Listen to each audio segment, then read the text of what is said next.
পাঞ্জাবি পরলে টুপি পরলেই যে জামাত নেতা, এটা কোনো ইস্যু না। আমি দাঁড়িয়ে রাখছি, সুন্নত, নবীর সুন্নত পালন করছি, আমি নামাজ পড়ি 5 ওয়াক্ত।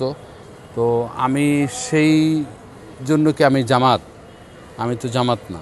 আমি তো কোনো রাজনৈতিক দলই করি না। দীর্ঘদিন যাবৎ চলচ্চিত্র মেকআপম্যান হিসেবে কাজ করি, প্রায় 40 বছর আমার ক্যারিয়ার।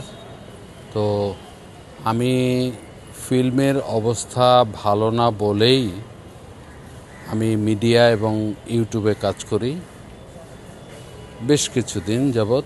তো ওইখানে আমি একটা কাজে আমি যাই, একটি কাজে আকাশ রঞ্জন দাদার। সেখানে গিয়ে তার জন্মদিন ছিল, সেখানে অনুষ্ঠানে আমরা সবাই মিলিত কেক কাটি এবং অনুষ্ঠানে নাচানাচি করি। সেইখানে ওই মাহিয়া মৌ নামে একটা মেয়ে, ওর মোবাইল দিয়ে একটা ভিডিও করে, টিকটক করে। আমি সেটা খেয়াল করিনি। সেইটাকে ও ছেড়ে দেয়।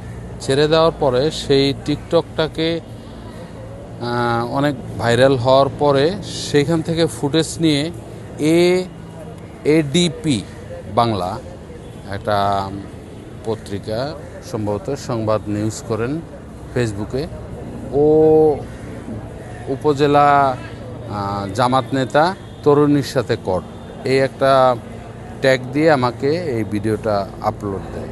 তো আমার কথা হলো, আমি তো মূলত কোনো রাজনৈতিক দল করি না। আমি তো সাধারণ একজন মানুষ, আমি খেটে খাওয়া মানুষ। আমি মেকআপম্যান হিসেবে কাজ করি, পাশাপাশি আমি নাটকেও মেকআপ করি আর একটু অভিনয়ও করি।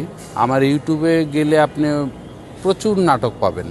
রাজু আহমেদ সার্চ দিলে ইউটিউবে অনেক নাটক পাবেন। শত শত নাটকে আমি বাবার অভিনয় করছি। তো সেইখানে অভিনেতা হইতে গিয়ে আমি রাজনৈতিক নেতা, এটা আমার বিষয়টা ভালো লাগেনি। আর এইটাতে আমার পারিবারিক, সামাজিক এবং কর্মস্থলে আমার অনেকটাই প্রভাব পড়ছে। এটাতে অনেকেই ভালো চোখে দেখছেন না। আর আমার ফ্যামিলিগতভাবে তো আমার 2টা মেয়ে আছে, তারা হয়তোবা দেখেনি। দেখলে তো তাদের চোখে আমি একটা অপরাধী মনে হবে আমার কাছে।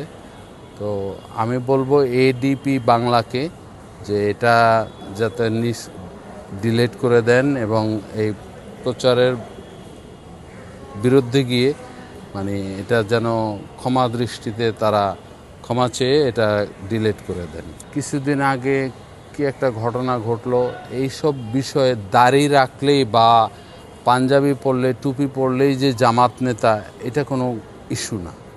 আমি দাঁড়িয়ে রাখছি, সুন্নত, নবীর সুন্নত পালন করছি, আমি নামাজ পড়ি 5 ওয়াক্ত।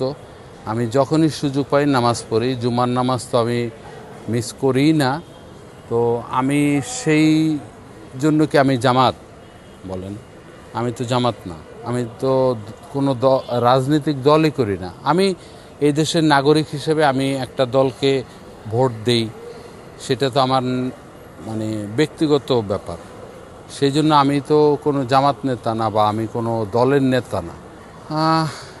এখন আমার মানুষের কাছে হাসি, সবাই একটু বন্ধুবান্ধব যারা আছেন, বন্ধু লেভেলে কাজ করেন, তারা হয়তো বা একটু হাসি ঠাট্টা করছেন।